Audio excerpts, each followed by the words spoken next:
So, I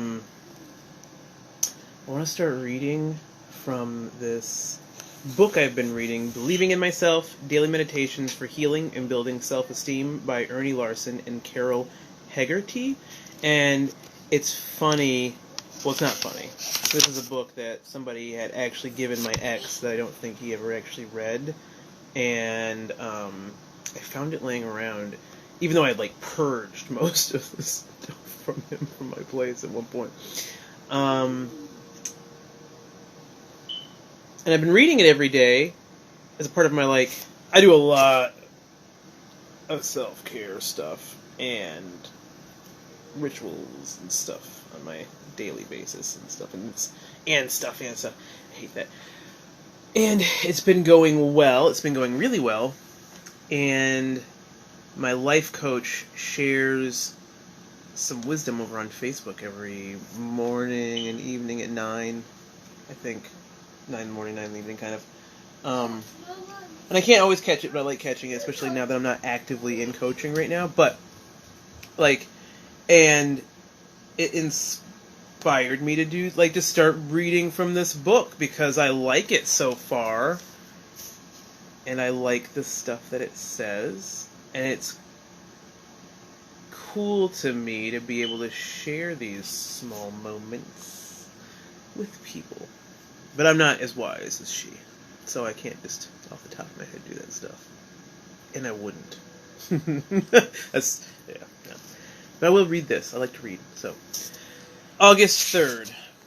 Come forth into the light of things. Let nature be your teacher. That's a quote by William Wordsworth. That's the name. And the passage reads, as a landscaper specializing in small spaces, Janet is often asked to create miniature gardens in the courtyards outside of offices. During the planning stage, she's often amused by her clients' wish for a sweeping vista effect on a 15 by 15 foot plot. But she's less amused when they want her to rewrite Mother Nature's rules. They wanted a shade tree, they got a shade tree, Janet said, and now they're mad about it. Can you imagine people getting mad at a tree for dropping leaves? We do it all the time. Foolish as it is, we often get exasperated with people and things for being what they are. We get irritated to find that some of their charms have a most uncharming flip side. Like Janet's client, we only want the beautiful shade in the summer, not the messy cleanup in the fall. In many ways, people, including us, simply are what they are. We are our coloring, our race, our sex. Much about us cannot and should not ever be changed for other people.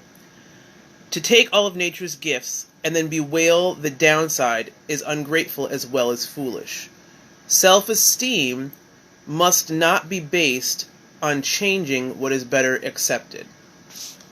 And I realize there's some, there's some implications to that might come across inappropriately, but I want to preface, or not preface, that would be before. I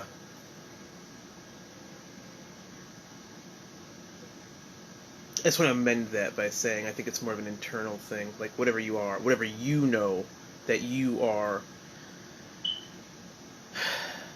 you should just be that, and not try to change it for the world around you. I'm speaking from personal experience. I've spent a lot of time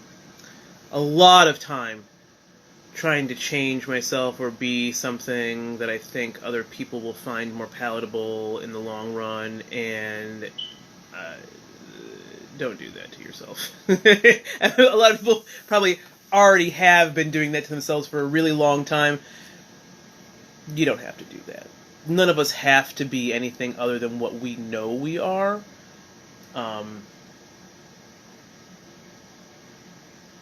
Sometimes it feels like it's a matter of survival.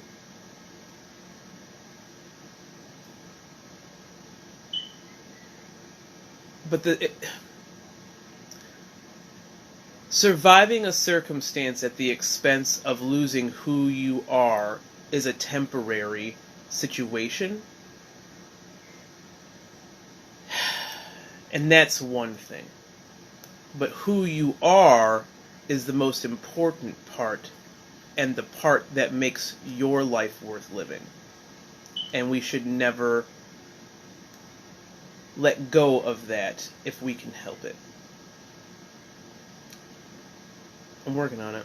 I'm going to be one of these wise sages one day. This is my practice. This is practice round. This is the first one, so we'll see. How do I end this? Oh, that's right.